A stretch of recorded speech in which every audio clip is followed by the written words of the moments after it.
In tonight's breaking story, you're about to watch Mike Johnson get brutally fact-checked live on CNN.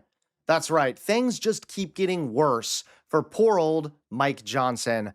In fact, I almost feel bad for him, except I don't. How's it going, everybody? Hunter Avalone here with Occupy Democrats. Welcome back to another video. Now, one thing is for certain, Mike Johnson is an absolute clown show. I mean, recently, he had an incredibly embarrassing Freudian slip. That's my understanding.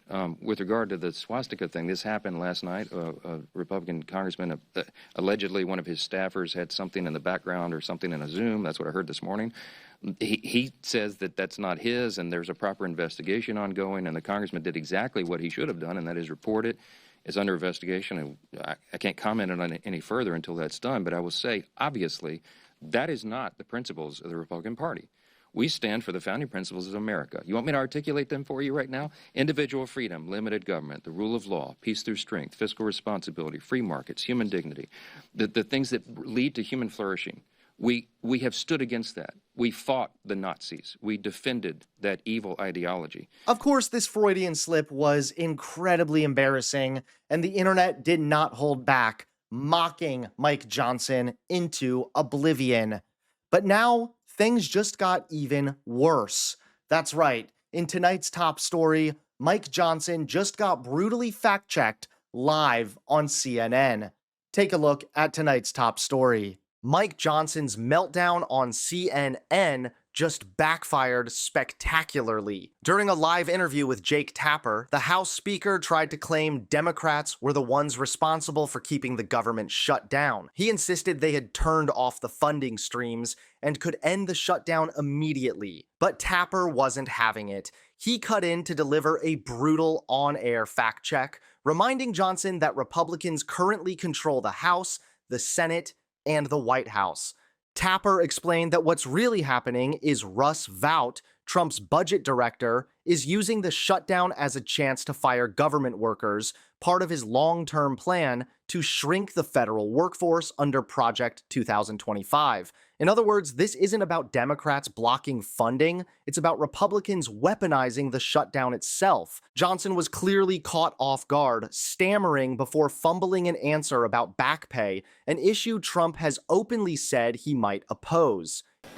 The director of the Office of Management and Budget, Russ Vought, is taking the shutdown opportunity to fire for good federal workers, not just to furlough, but to fire them. Multiple Republican lawmakers tell CNN that they're only finding out about the administration decisions on layoffs and contract cancellations after they've already been made public. Congressman Mark Amodei says he found out that $202 million worth of battery recycling projects were being canceled in his Nevada district via press release. He said, quote, "The communications culture sucks." Do you think the Trump administration is giving you, the legislative branch, these details sufficiently? And if so, are you passing all this information along to your members? Look, the Trump administration is doing the very best they can with a very difficult situation. It is the Democrats who have voted now 10 times to keep the government shut down and require all of these reductions in force and the determination about what are essential programs, policies, and personnel and what are not. This is an unenviable situation that no one in the White House relishes. The president asked Hakeem Jeffries and Chuck Schumer himself in the Oval Office, in my presence and with Leader Thune, to please not shut the government down. Before any of this began, we never had to go down this road. But now that the Democrats keep deciding to keep the government shut down, they are forcing the administration to triage federal spending. Why? Because they have turned off the funding streams, Jake. That is what's happened. They can make this stop immediately if they will just do the simple and right thing. Pass our simple 24-page bill that just merely says status quo, keep the lights on. Democrats refuse to do it. They are the ones that are inflicting this pain on the people. But that's not really quite accurate. I mean, Russ Vought is taking this opportunity to fire workers because they want to reduce the size of the federal workforce. None of these people are being paid anyway. It's not as though these furloughed workers are sapping up a budget. They're not being paid. This is an opportunity by Russ Vought to shrink government, as he has outlined in Project 2025 and other places. No, look, this is a very important distinction. Furloughed workers do get paid on the back end. They get that pay back to them. It's reimbursed, as you know. That's how it works. That's the statute and the tradition and the practice.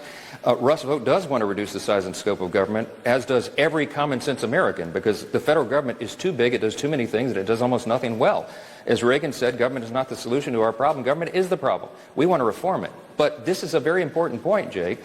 Russ Vought doesn't want to go about it this way, nor does President Trump, nor does any Republican in Congress. We want to do it through the regular order, the regular process of the Congress. Thanks so much for watching. Please click that like button and subscribe to Occupy Democrats so that you can stay informed and help us stop Donald Trump.